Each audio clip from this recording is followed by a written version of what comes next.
All right, good. So the minutes are good. We're all right with that. Let's start with Officer Jasmine's police report so she can get on to other things tonight. We'll let her get going first. Take it away. I hope everyone is having a good evening. So I have the crime stats for the month of August.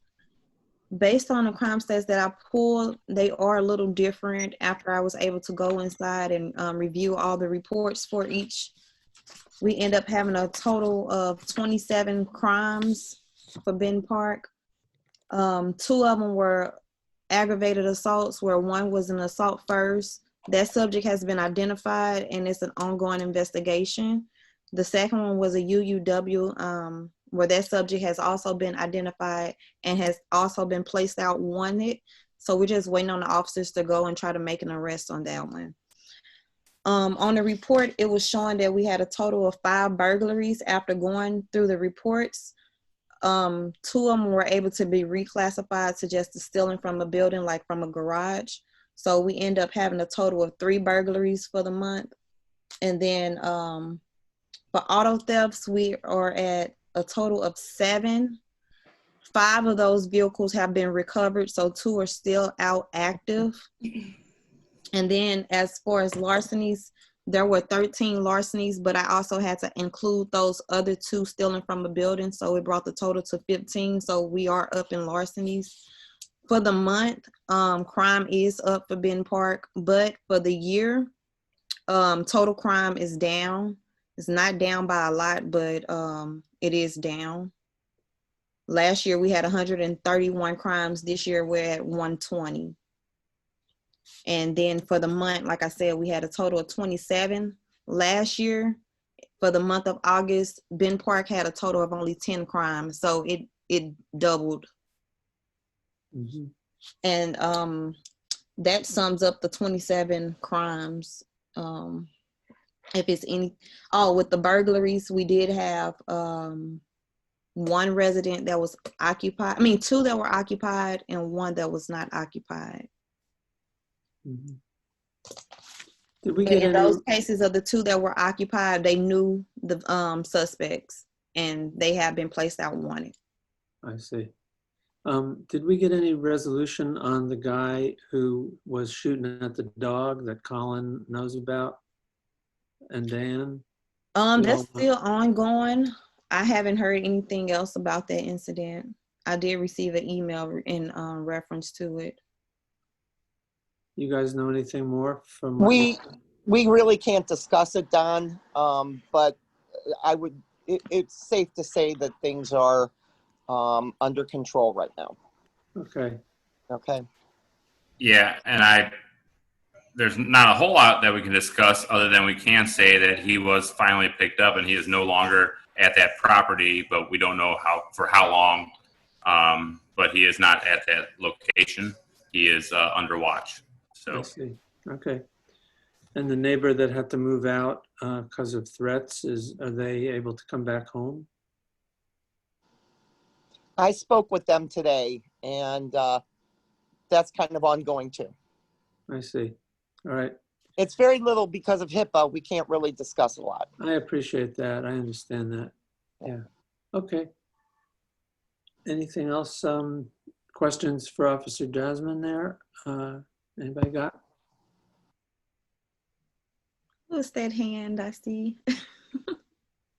That's Bill waving at his screen, but I think he's just walking around aimlessly with his computer. So we'll ignore him for now. And if anyone wants a copy of the crime stats, I can email them over. And yeah, that's okay. We know where we can get them if we need them by just messaging you. And really, as a neighborhood, we want to send I said this to Officer Jasmine before you all came on, but, just regarding the death of Officer Bohannon, and we just all feel terrible and send our respects to his family and thank him for his service, Thank you, Don. We appreciate that. You got it. So let's move on then. I guess we're good. Thanks for letting us know things. If we have any other questions, we'll email or message you on your phone, okay? Okay, thank you. All righty. See you Good all night. Safe later. out there, Thank you, Jasmine. All right, see you guys. Good night. Good night. All right, let's move on to our alderman's report. Dan, you've probably got a lot of stuff to fill us in on. Well, as Barb mentioned a minute ago, yes, things are busy. But we are actually still in break at the Board of Aldermen. We have another week left of our summer break where we stopped doing legislative issues and stopped having committee hearings, but it really never, we never really get much of a stop. So I do want to kind of piggyback on what Don said, and I know Officer Garrett is gone right now, but you know, this past weekend was absolutely horrible for residents of the city of St. Louis when we lose a 29-year-old officer with three little kids. It's devastating to all of us. So if you see officers out, thank them. You know, it's a tough job they have, and to lose an officer is tragic. I do want to mention, just with the call with the mayor tonight, that she did say that this Saturday will be the service for Officer Bohannon. It'll be at the Cathedral Basilica. More information will come out about that probably this evening or tomorrow. So Saturday and then Sunday will be the funeral service. So if anyone wants to pay their respects on Saturday, it'll be at Cathedral Basilica. And then also, because we have a young man left behind, 3 small kids, I'm, making sure to let everyone know that Backstoppers has, takes donations for our fallen first responders. So either reach out to Backstoppers. Also, the family, the Bohannon family, has a fund set up specifically for them at any first community credit unions. Any location, you can make a donation to the family that goes right to the family. If anyone looks at on the Facebook page of ESOP, Ethical Society of Police, ESOP, they have information, and they're saying that there's some fake, I've heard there's some fake online donation stuff going around. There are not any set up by the family, so please be aware of that. And if you would like to either support Backstoppers or make a donation in person at any first community credit union. Again, our thoughts are with the family and all the first responders that do this every day. So moving on to the next cheery subject is COVID. So COVID, every month we have a report.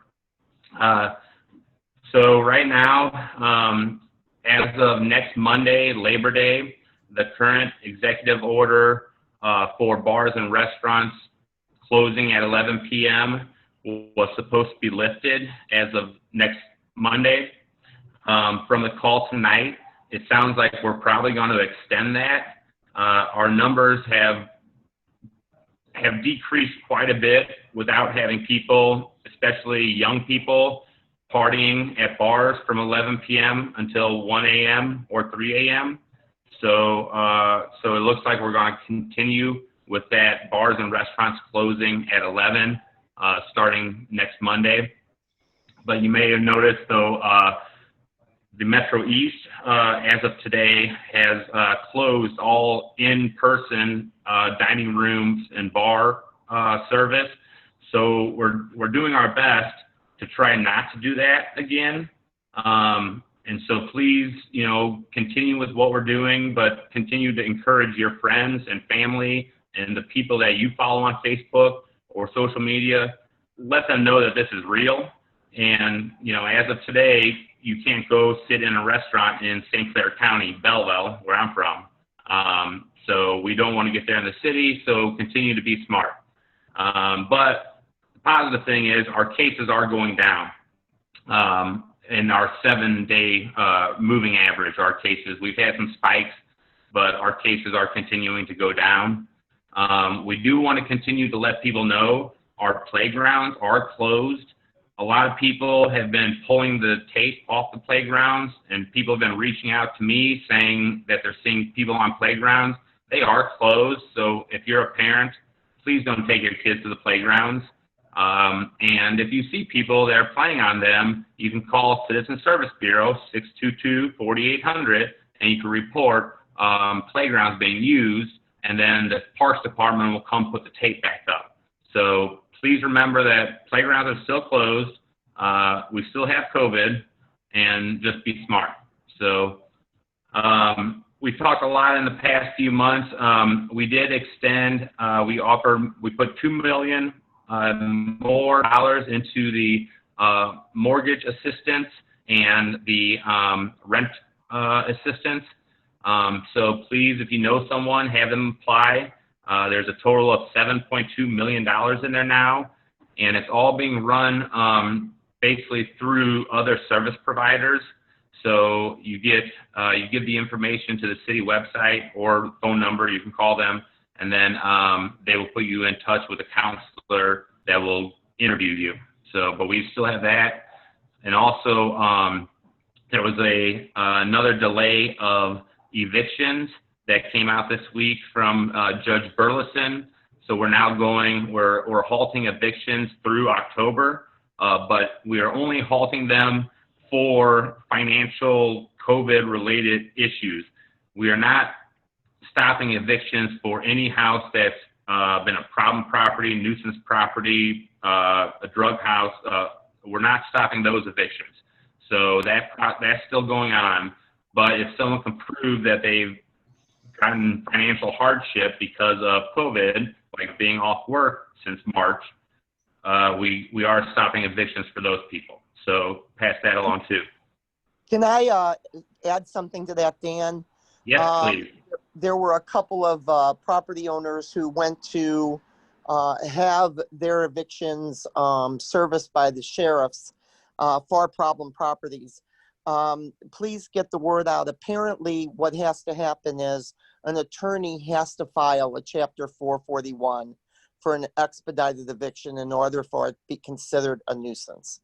So anybody who has already applied for an eviction on a nuisance property, if it was done for rent and possession or even for, I forget what it's called.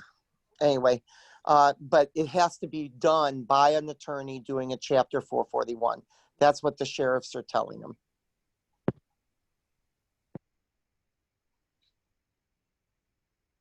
Dan, do you have more? Yeah, sure. Lots of stuff. I'll mention Tim's going to talk a lot about the development stuff, but during this strange time, we have had some very positive development proposals that are making their way through not only our committee but cultural resources, and currently working with funding. So Tim will talk about the Lynch and Jefferson property, and as well the Lynch and Jefferson will be 40 apartments, market rate apartments, with a commercial space on the corner of Jefferson and Lynch. It'll be a small commercial space, but I was still able to talk them into putting commercial in. And I think Tim probably, has a prints of that if anyone wants to email him or I, we could show you what the renderings look like. So that is moving forward, which I'm excited about. If anyone knows that corner, I don't know how long it's been vacant, but as long as I've been around, as long as probably Tim's been around, it's been a vacant corner that gets a lot of dumping and a whole lot of tractor trailers parking on it. And so hopefully that'll be done. So the other project that we're asking to have input on is the project at Arsenal and Jefferson, which was the DeSales project last year. Tim could also speak on that, but for that I do want to say that they've expanded it a little bit to make it 49 units, And out of that, a certain number will be market rate, but it is a affordable housing senior project, 55 years and up only. They're also putting a commercial space on the corner of Jefferson and Arsenal. And we've been working for the last year and a half, 2 years with the community gardeners to replace all of them on the property. So we'll still have the community garden, but we'll also have hopefully 49 senior houses or senior apartments there. So those are kind of big development things that I just want to mention.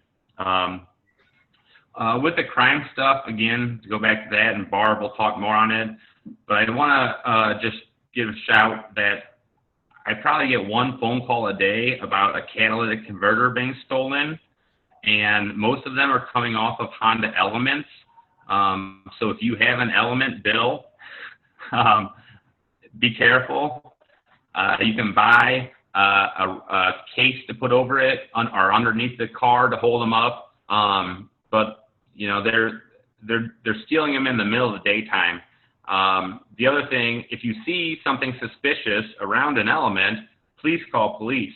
I've had two instances where people have witnessed a catalytic converter being stolen during the day, but it was so fast and they just didn't really realize what was going on that they didn't call the police. But please, if you see something that looks suspicious, it's happening every day, please call it in. And then, yeah, I guess I will talk about park stuff later. I want to mention I'm going to be going out of town next week, and Barb is also going out of town, so we'll kind of give the information out there about Brian and Sarah, our committee people, as well as Tracy, my secretary, if there's an emergency to contact, but we're both getting a little bit out of town next week. So anything else you have right now? Otherwise, I'll sit back and listen. Questions for Dan?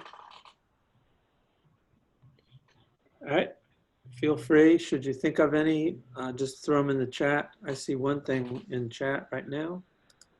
And yeah, I'll deal with that later. Great. So Liz, our treasurer, is not here tonight. The Treasury report, the finances are stable because we have not had events. We didn't spend all the money that we were going to spend on events. So we're fine. Things are pretty flat. Our sponsors allowed us to keep the money that they gave. And so next month, Liz will present a more detailed update. But for now, don't anybody lose sleep. The organization's fine, money-wise. And Catherine, do you want to just give us any updates on the latest with the COVID assistance program? Yeah, sure. So our COVID relief program, we started back in late March, early April. We received donations from neighbors and we're providing grocery gift cards to Benton Parkers in need who are out of work or for whatever reason due to COVID needed a little extra help. We still have gift cards available. Our requests have slowed quite a bit since the beginning of the summer, but we do anticipate that they will start to pick up again. And we are getting ready to do another push of flyers. You may have seen them throughout the neighborhood over the summer. So we'll be hanging those again soon. So look forward to that. If anyone is interested in volunteering or donating, there's information on our homepage at bentonpark.org, or you can email me at marketing@bentonpark.org. And I think that's it. Great, thank you. Tim, why don't you tell us what's going on in the building and zoning?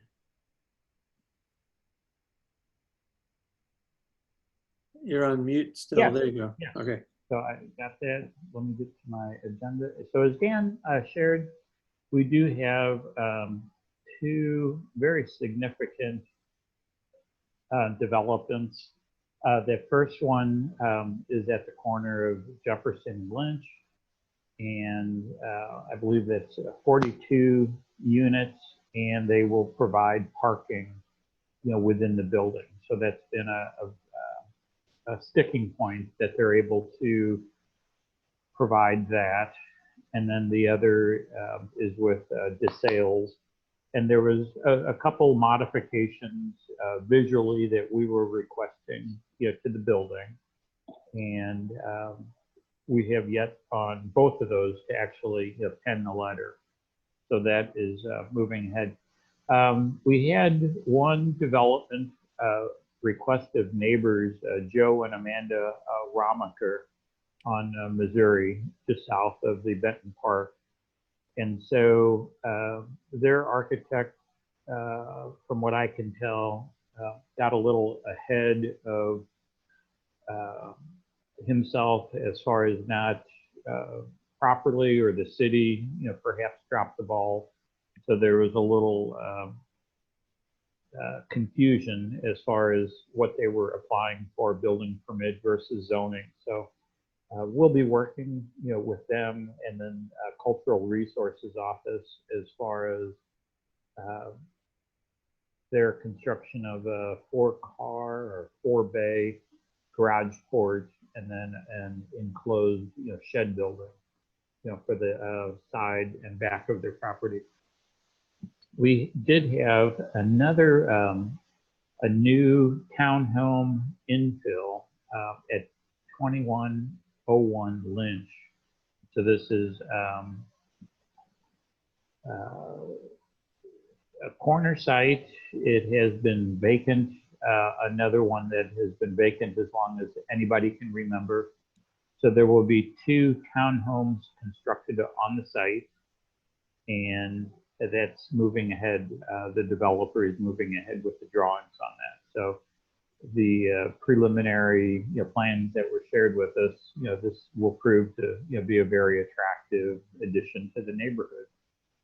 And then the 5th one that just came up, I guess last week, is a request from Blue City Deli, to do some work as far as enclosing the patio that is between the Blue City Deli building and Melo's, the pizzeria. And so what they proposed wasn't very historic, and we had some concerns relative to setting precedent with the approval of such a structure. So the review on that is ongoing, and that will be a topic for the September Building Review Committee meeting. Hey, Tim, somebody has a question. What corner is the townhouse project on Lynch? Lynch and McNair. It's across, thank from, across from Ernesto's. Yeah, right. I mean, they'll have, they'll be enjoying view of a nice home. Thank you. All right, and unless there's any other questions, that's all I have to update. Good. Anything with the park, Stan? Dan is absent and muted. Oh, here he comes. Now I'm outdoors. I Can see. you hear me? Yeah, we got you. Parks All right. report. Yeah. Yeah, parks, as was mentioned earlier, the fountain is back on for this week. I have no doubt that it'll go off tomorrow, but we'll get it back on. So, yeah, we just keep working on it and trying to, I'm not sure. It seems to be something that Parks Department keeps throwing back to MSD, and then they send their representative out to fix it. So our Parks Department isn't even the ones fixing it, but if it goes out, call it in. And other than that, I want to just give a big thank you to Nicole. I think Liz was a part of it, Barb, and all the dog park people that took care of the park, Fremont Park Garden this past weekend. So yay, I see clapping. So as everyone knows, we have 4 parks in the neighborhood, and Barb and the dog, and everyone, Nicole and the dog park people have done a wonderful job of maintaining Fremont Park and putting a beautiful garden in. So thank you for that work. We also have Chris and Christy, that are new neighbors at Missouri and Arsenal. The big house on Missouri and Arsenal have taken over the Missouri and Arsenal garden that we have. So thank you to them. If you've noticed, they put some canis in, and they have plans for revamping that garden. So thank you. Had a lot of people. Catherine helped put together the post for getting volunteers for Jefferson and Arsenal. I have a good list of people, and we're looking probably in the next 2 to 3 weeks to put a project together there. So if you haven't signed up for that and would like to help with the Jefferson and Arsenal garden, please sign up on Catherine's post on Facebook. And then we have some new neighbors that are taking over the gardens at Carnegie Park, which is at south of Benton Park, Indiana and Utah. We've had Bill Hart and a number of neighbors take care of that park for years, but there's a new neighbor on Indiana that is part of a group called Pop-Up Prairies in the city of St. Louis, and they're looking to do some prairie sort of restoration in that park, which I'm excited about. They're going to do it through a Brightside grant, so hopefully, they'll be able to do similar to all of our other gardens, where it's every year we get to reapply for funding to keep these gardens going. So we're looking forward to that. And then I had Debbie Carroll and a handful of people that are still working at the Cherokee Park at Lemp and Wyoming. And that's a wild native garden, may look out of control, but there's a couple of weeds to pull. But if you want to go by and pull a weed, the rest of it is New England aster, which gets 6 feet tall and will be blooming shortly. But the other thing about Cherokee Park is we have neighbors in the 9th Ward in Benton Park West called MTUG, which is Metro Trans Umbrella Group. They take care of, they have a trans memorial park in the Grove right now that they're going to have to relocate. And so just as of this week, kind of starting to talk to them about maybe they would want to put a memorial garden in Cherokee Park, because personally, I think the spot right at Withnell, about 15 years ago, I put a bunch of cherry trees in there that bloom every spring and look nice. And then also being across the street from Shameless Grounds, I think that might be a decent spot to potentially look at putting the new Trans Memorial Garden at that location. So if you have any comments on that, let me know. But that's the report of our parks in Benton Park. Hey Dan, somebody's asking about the cattails in the round pond at the park. I don't know if it's a new installation or what. I haven't seen it. It's not a new installation, and it's not on purpose. For everyone that remembers when the lakes were lowered to put the fountains in, the round pond, they actually drained all the water from, and that allowed some more hardy things to grow, which are okay growing in water, one of being cattails. So it's not intentional, but it's something that I would like to try to get both of our lakes to have a little bit more natural habitat in them. So I haven't asked for them to be cut down. If you want them cut down, then we could do that. But I'm not sure what the question about the cattails is, other than they're not intentional. Okay, thanks. Well, Thank you. good. Dan, do you know anything that we need to know about the Lemp Brewery collapse?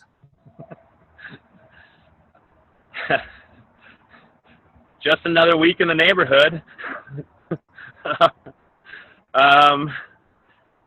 I had someone private message me about it. I can't begin to tell you how many questions I've had about it over the last week. If there's, I guess I'll give you the short thing. So I've never been in that building in 20 years down here. I didn't realize that it was essentially 3 silos. So there was no interior support between 3 silos. And about 10 years ago, the owner put a new roof on the part that fell, but at the same time, he put steel I-beams or L-beams, L-brackets, along the 3 walls and anchored them into the building because it was starting to lean out. The demolition contractor told me that they were surprised that none of those corners were welded together, and if those corners had been welded together, they would have held that west outside wall because there was no structure in the middle of them. So from everything I've gathered over a whole lot of Lemp Brewery in the last week, is that 10 years ago when they tried to stabilize it, it wasn't done right. And eventually the wall fell out. I had reports that it was struck by lightning. I had people say that it was hit by a box truck. I had people say that it was damaged when we had our tornado come through the neighborhood earlier this year, which we kind of had a tornado come through. So no one knows why it came down now, but the fact that we lost no one got injured. 12 hours before it came down, there was a 30-person wedding party parked right where that wall was that were having their wedding at the Lemp Grand Hall. So 12 hours earlier, it could have been a major tragedy. Basically, we're lucky. We're cleaning it up. We're going to save the other 2/3 of the building.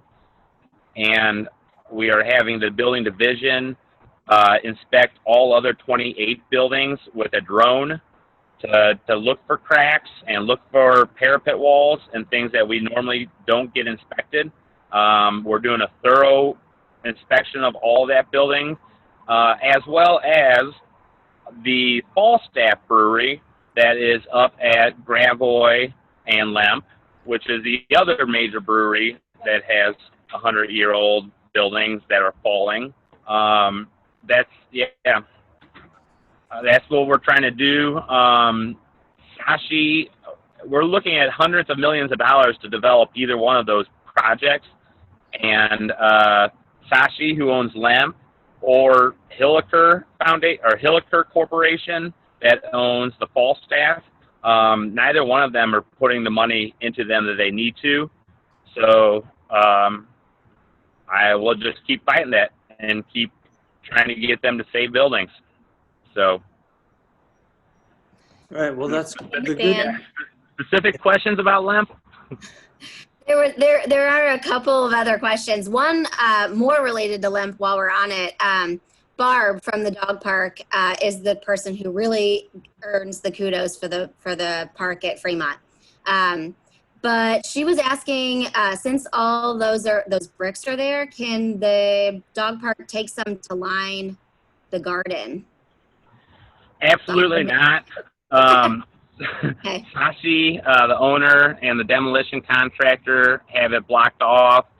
They've been paying for overnight security because of brick theft. Let them figure out what they're going to do with them. And if you want bricks, talk to Regan of who's in the Lemp complex, who has a salvage yard full of stuff, including bricks. But yeah, no one's getting into that pile of bricks. Nobody's having Lemp bricks at the park. I get it. One other question was somebody's asking about cutting the grass at Cherokee. I don't know what it looks like, but. Yeah, both Cherokee and Fremont Park were past my shins. yesterday morning, I spoke with our parks director. They're on Cherokee today, or yesterday, Monday. Today they got part of it done, but it rained, so they'll be, both Cherokee and Fremont are being done this week. Okay, thank you. Good. Thanks, Dan. Brittany, you want to tell us about any events or not? Not a lot to update.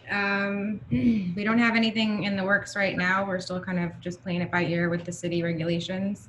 So yeah, we don't have much. I have been in touch with all of the sponsors, so they're all aware of what's going on. But yeah, we don't have any plans right now. Okay. Thanks, Brittany. Thanks, Brittany. Hey, Bill, tell us about the latest, how we're going to be famous now for our cave. Yeah. Okay, I'll be happy to. Good evening, everybody. I'll start off with the garden. However, we already have 3 people signed up for the 2021 season. Some of our crops that are ripening are golden raspberries, the pawpaws, snake gourds, kale, and tomatoes. We're also looking for a volunteer tree trimmer for some deadfall we have up in the mulberry tree. And we're looking to trim one of the bigger branches over the shed, kind of trim that back. So we're seeing if we could tap into our $500 budget for the garden and perhaps get some offsetting labor costs on helping us cut that wood out of there. Okay, for the cave part of the operation, we have somebody interested out of London, England, Hannah Cole. She helps produce a TV program on YouTube called What on Earth? And she's interested in seeing if they could do a little segment about English cave. So I'm trying to get feedback for that TV show from the board members and the membership over the next few weeks here. Okay, another good thing going on, we're going to do an improved LiDAR survey in the cave, which will be a higher resolution. We're going to be doing laser range finding for above ground static objects to help us geolocate things in the cave. We're going to be doing an aerial LiDAR survey to complement the cave LiDAR survey. We're still looking for help with the robotics to get down this 2-inch pipe. And we're looking for somebody that can help us with rigging up a live view camera for the cave. Finally, on a historic note, in the 1870s, there was a Catherine Reuter, and she was apparently in charge of a herd of cows on the cave property. And 5 of these cows strayed off somewhere, I guess during a storm or something. And she was offering a $25 reward for the return of her cows. Keep your eyes open. Send them back home. Yeah. Okay, thank you, everybody. That's great. Hey, is there any reason why we can't let Bill go further, to negotiate and find out more and do this What on Earth show if they want to do a little bit of documentary about the cave? I can't see anything problematic with that.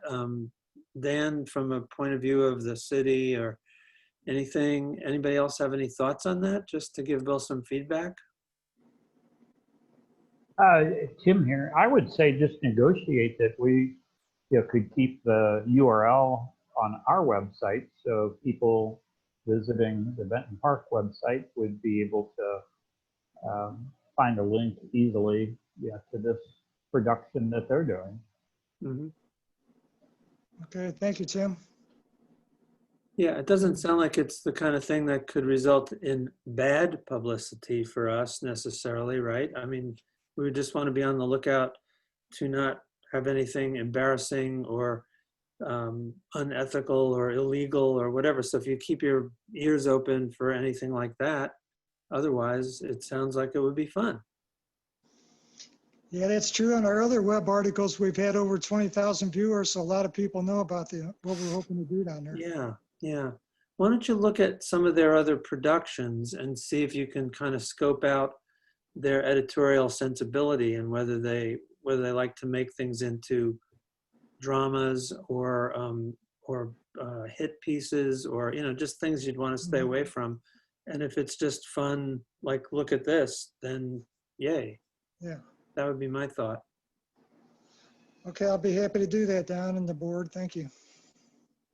Cool. Well, good. Nicole, the dog park. Yeah. So, firstly, again, kudos to Barb Vindiola. She's the vice president of the dog park and a good friend of mine. And she's got the green thumb. She corralled some people from the dog park and other neighbors to help. So kudos to her for making the garden look great. I was not able to be there, so thank you to her. We just quick, cute, few little updates.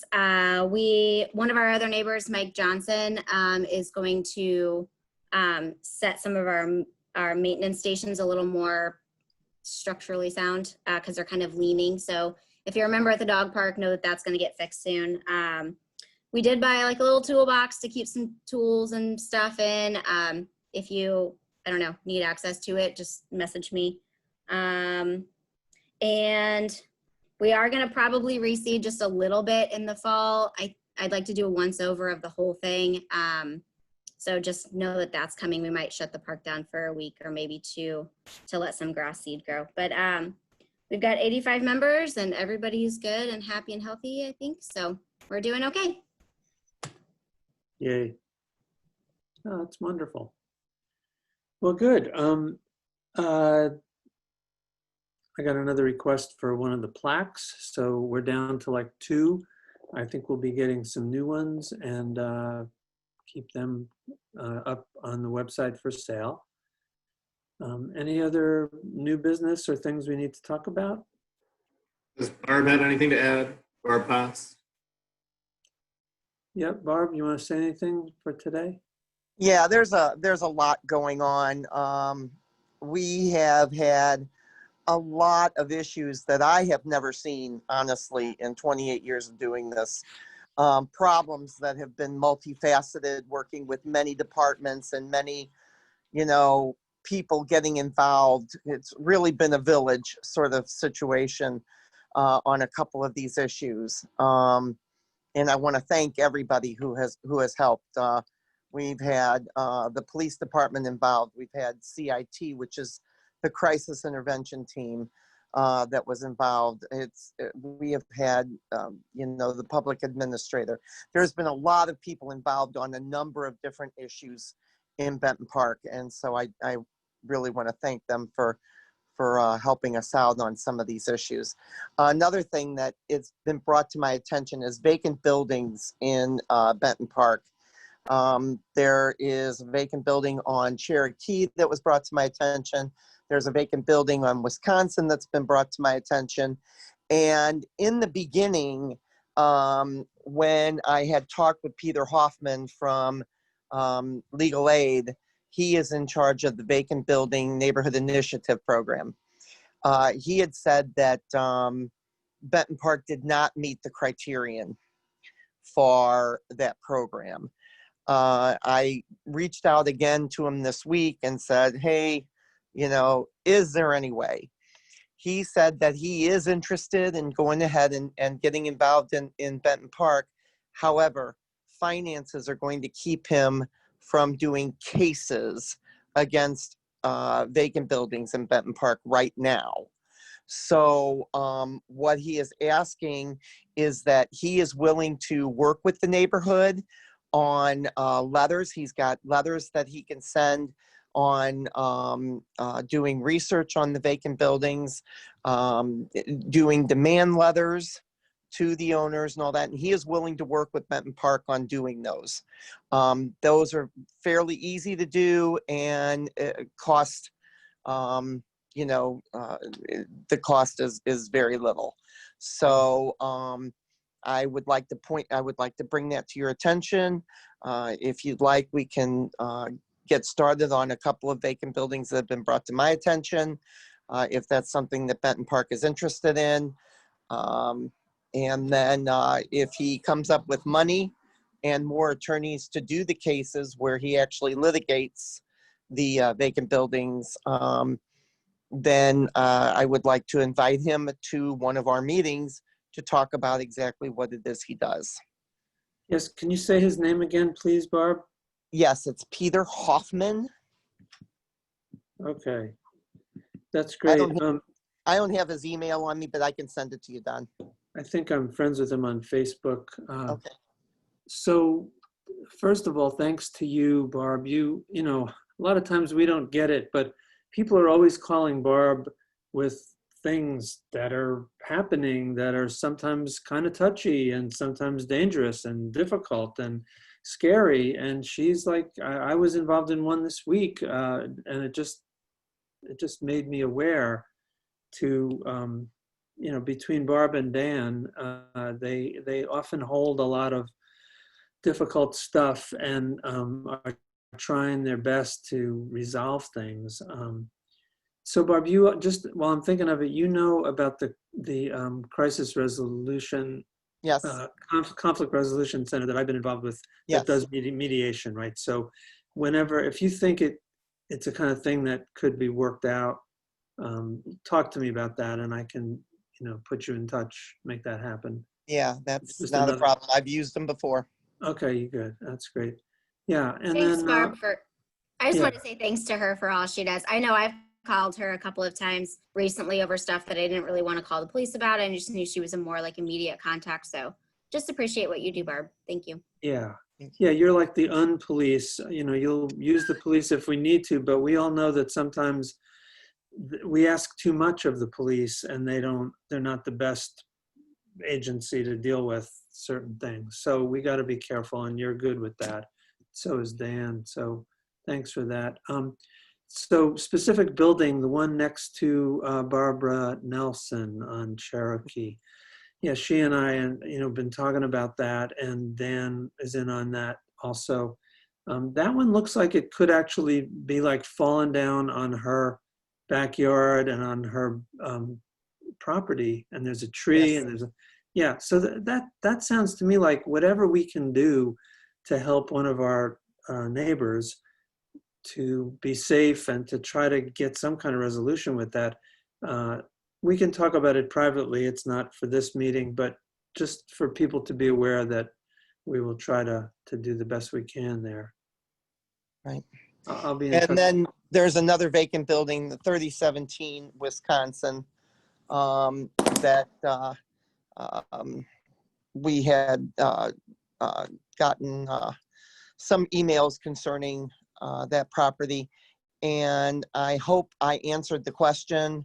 I know that she is on this Zoom meeting. I hope I answered the question as to why there was an extension done. Everything has to be done legally. And so because the letters have been returned to the city of St. Louis, we had to post a letter. And then that takes some time legally for that to do what it needs to do. So that's why there was an extension. Mm-hmm. It wasn't an extension given necessarily to the owners of the property. It was an extension legal purposes wise, if that makes sense. You're on top of it, we know. Yeah, I'll jump in real quick about this also, is that, as Barb mentioned, Peter Hoffman and Legal Services of Eastern Missouri, they've had a lot of success with bringing properties in like Marine Villa, Gravois Park, but it has to be the neighborhood association that essentially sues them. Well, in the past, our Legal Services didn't really work with Benton Park because we do have a higher income, and they wanted to have their criteria be kind of income-based for neighborhood. But now that they're willing to work with our neighborhood, you know, a couple of properties on Wisconsin, the property at Utah, Missouri, you know, everyone knows the property that the alley garage has been falling down for 10 years. And there's a handful of properties that I think we might be able to address with this if we are able to use legal services. And so, yeah, it's kind of a encouraging news that they would be willing to work with us, but they don't have any funding. So it's all required on maybe the neighborhood association and helping to fund projects in our neighborhood. So Yes. that's something to be brought up in the future. What- We may have been able to save a 1840s stone building on Lynch if, 10 years ago, we were able to work with Legal Services of Eastern Missouri. So, And yeah. let me add on, with Marine Villa, there has been, I think, 3 or 4 properties we have actually gotten Yep. for the Marine Villa Neighborhood Association, and they're looking for developers now for them. Gravely Park, there's been a couple of them that they've gotten, and they're litigating, I think, 3 or 4 now. And then Benton Park West just joined this, and Peter Hoffman's going to be helping them with litigating some of the properties that we have in Benton Park West. So the purpose of it is to get the properties, either the owners working on them and doing something with them, or giving them up, and the neighborhood's taking them over. Right. Well, I personally am in favor of devoting some of our money resources to these kind of projects, when we can do it. If Peter's group would accept some form of payment from us, that it'd probably still be cheaper than hiring a lawyer, and they know what they're doing. So these kind of things could be done. We'll discuss it among the board and with Barb and Dan, and get back to the general membership on any efforts that we think we can make. Okay? Okay. There is Well, one good. more question that I think is maybe a quick Dan question. Somebody's asking about like getting a survey of some kind of like vacant buildings in the neighborhood. Somebody's mentioning one on Utah and Missouri. If there's a way we can find out how many there are and what we're doing about them. Yeah, so Utah, Missouri, that's the property I just referenced, 3301 Missouri Avenue. That's the doozy. And yes, the building division has and Barb and myself there's a list of vacant properties. We did start a few years back, we started a vacant building registry to where we're actually finding property owners that have properties that are vacant and derelict, and we have to keep going and boarding up and cutting the grass and all these things. So yes, we can provide a vacant building registry for the neighborhood. That would be good. Maybe Thanks, Dan. something that could be a document on the website. All right, we'll work on that. Hey, just out of curiosity, the fellow on Lemp with the derelict pickup trucks, I used to see him out every summer on his little hillside there. And I'm just curious, I haven't seen him all summer. Just curious whether the fellow's ill or what's happened to him. Very ill, and I've been in contact with his son, who cut ties with him a number of years ago. But between his son and daughter, the two of them are going to have to figure out what's going on. So work on that one every week. So you don't know whether he's in ill health or what happened to him? Very ill. Oh, okay. All right. I was just curious because I would wave to him even though he's got a derelict truck, and gave him some 3 of them. hillside. 3 So, of them. 3 of them, plus a giant backyard of crap and a house. Yeah. right. This has been a thorn in Dan's side for a very long time. So, Well before I got here. oh man, yeah. And just so everybody knows, as far as derelict cars go, you'll see a lot of them have been stickered, but we are down to 2 tow truck drivers, one in the morning and one in the evening. That's it. And we have both been informed that they are towing only for the police. So if it's a very egregious looking situation, flat tires is not egregious. I know it looks terrible, but it's not considered egregious. If it's a very hazardous situation, or severely wrecked and hanging out in the middle of the street, we'll try and get it towed. Otherwise, it's probably better to try and just get tickets on the car on a regular basis. And I know that is a problem too, because when you call the police tell you to call parking enforcement. And when you call parking enforcement, they tell you to call the police. Just a quick kind of way of knowing who you call. If it does not have any plates on it at all, parking enforcement cannot deal with it. So if it has no plates at all, that's a police issue. Okay? Thank you. All right, on that bright note of abandoned vehicles, unless anybody else has anything that we need to discuss, or Nicole wants to tell us about the unusual decoration on her left hand. Oh, it's like the usual decorations. Oh, it's just Hannah. I see. All right, good. Well, good. Thanks to everybody for attending. I will look forward to seeing you all at the next one of these meetings. We'll continue working on all the things we talked about. And I guess we can adjourn for now, right? Have a good night, everybody. Thanks. Whoever's running the meeting Everybody, good can night. kick us all out, and we'll see you soon.